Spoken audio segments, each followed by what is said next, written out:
మళ్ళీ అధికారంలోకి వస్తామన్న నమ్మకమో అధినేత మెప్పు కోసమో మేయర్గా ఉన్నప్పుడు నోటికి ఎంతొస్తే అంత మాట్లాడారా మాజీ మేయర్.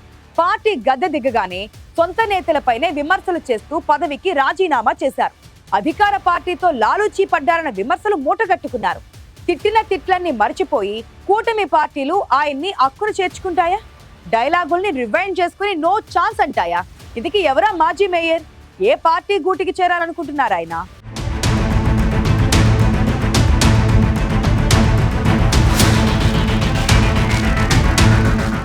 వైసీపీ అధికారంలో ఉన్న టైంలో ఆయనకు అదృష్టం కలిసొచ్చింది. ఏకంగా మేయర్ అయిపోయారు. కానీ కూటమి అధికారంలోకి రావడంతో ఆయన మేయర్ పదవికి ప్రమాదం వచ్చి పడింది. మెజారిటీ లేక మేయర్ పీఠం చేజారడం ఖాయమని ముందే అర్థమైపోవడంతో బల పరీక్షకు ముందే పదవికి రాజీనామా చేశారు. తమకు మాటైనా చెప్పకుండా ముందే ఓటమిని ఒప్పుకోవడంతో వైసీపీ అధిష్టానం సీరియస్ అయింది. ఆయన్ని పార్టీ నుంచి సస్పెండ్ చేసింది. కట్ చేస్తే అధికారంలో ఉండగా ప్రత్యర్థి పార్టీలపై దుమ్మెత్తిపోసిన నాయకుడు ఇప్పుడు అధికారంలోకి వచ్చిన ఆ పార్టీలోకి వెళ్లే ప్రయత్నం చేస్తున్నారు. కానీ పాతవన్నీ మర్చిపోయి కూటమి పార్టీలు ఆయనకు అవకాశం ఇస్తాయన్నది అనుమానంగానే ఉంది.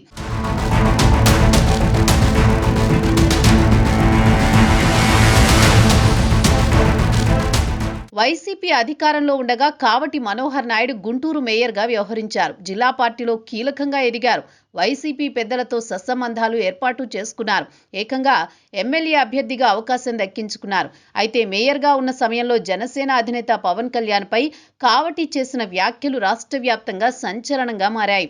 2019 ఎన్నికల్లోనే ఎమ్మెల్యే సీటు కోసం ప్రయత్నించారు మనోహర్ నాయుడు. కానీ అప్పట్లో అది సాధ్యం కాలేదు. 2019లో వైసీపీ అధికారంలోకి రావడం, గుంటూరు కార్పొరేటర్ ఎన్నికల్లో ఫ్యాను హవా కొనసాగడంతో ఇచ్చిన హామీ మేరకు మనోహర్ నాయుడుకు మేయర్ పీఠాన్ని కట్టబెట్టింది వైసీపీ నాయకత్వం. 3 ఏళ్ల పాటు ఎలాంటి సమస్య లేకుండా గడిచిపోయింది. కావటి హవా కొనసాగింది.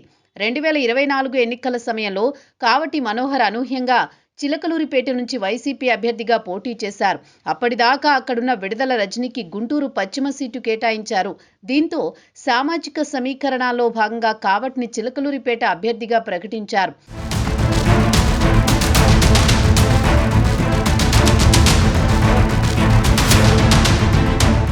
అయితే అయిష్టంగానే మనోహర్ పేట నుంచి పోటీలో నిలిచారు. రాష్ట్ర వ్యాప్తంగా వచ్చిన ఫలితమే చిలకలూరిపేటలోనూ వచ్చింది. ఓటమి తర్వాత కొంతకాలం గుంటూరు మేయర్గా తన పని తాను చేసుకున్నా కాబట్టి ఆ సమయంలోనే సొంత పార్టీ నేతలు కొందరు ఆయనకు వ్యతిరేకంగా పావులు కదిపారు. ఏపీలో అధికారంలోకి రాగానే కూటమి ప్రభుత్వం గుంటూరు కార్పొరేషన్పై కన్నేసింది. ఆ తర్వాత రాజకీయ పరిణామాలు చకచకా మారిపోయాయి. గ్రౌండ్ లెవెల్లో చక్రం తిప్పిన కూటమి పార్టీలు వైసీపీ కార్పొరేటర్లకు గాలం వేశాయి.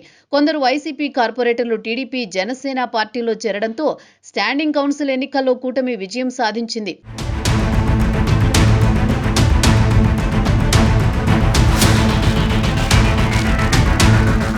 స్టాండింగ్ కమిటీ ఎన్నికల ఫలితాలతో తన ఫ్యూచర్ ఏంటో కావటికి అర్థమైపోయింది. ఆ సమయంలో పార్టీ నేతలెవరూ బాధ్యత తీసుకోకపోవడంతో ఓటమి తప్పదని ముందే గ్రహించి మేయర్ పదవికి రాజీనామా చేశారు.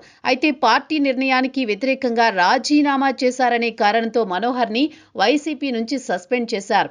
వైసీపీ జిల్లా అధ్యక్షుడు అంబటి రాంబాబే తన సస్పెన్షన్కి కారణమని మనోహర్ భావించారు. ఫోన్లోనే అంబటితో వాగ్వాదానికి దిగారు. అలా వైసీపీకి దూరమైన మనోహర్ నాయుడు ఇప్పుడు జనసేనలో చేరతారనే ప్రచారం జరుగుతోంది. జనసేనలో చేరి తన రాజకీయ భవిష్యత్తును నిర్మించుకునే పనిలో కావటి ఉన్నారని వార్తలు వినిపిస్తున్నాయి.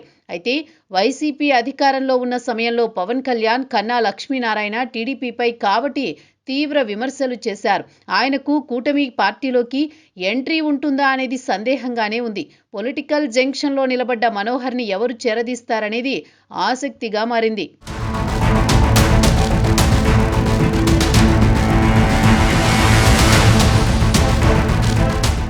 జనసేనలో చేరడానికి కాపు వర్గానికి చెందిన కొందరు నేతలతో మాట్లాడుతున్నారట కావటి. తన సామాజిక వర్గానికి కీలకంగా ఉన్న పార్టీలోనే చేరదామనే ఆలోచనలో ఉన్నారట ఆయన. కానీ టీడీపీ, జనసేన ముఖ్య నేతలను అధికారంలో ఉండగా మనోహర్ తిట్టిన తిట్లు ఎవరూ అంత తేలిగ్గా మరిచిపోలేరన్నది బయట వినిపిస్తున్న మాట.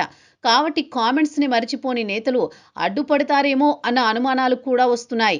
రాజకీయాల్లో ఇవన్నీ మామూలేనని ఆయన్ని ఆహ్వానిస్తారా, లేదంటే ఎందుకొచ్చిన గోలని దూరం పెడతారో చూడాలి మరి.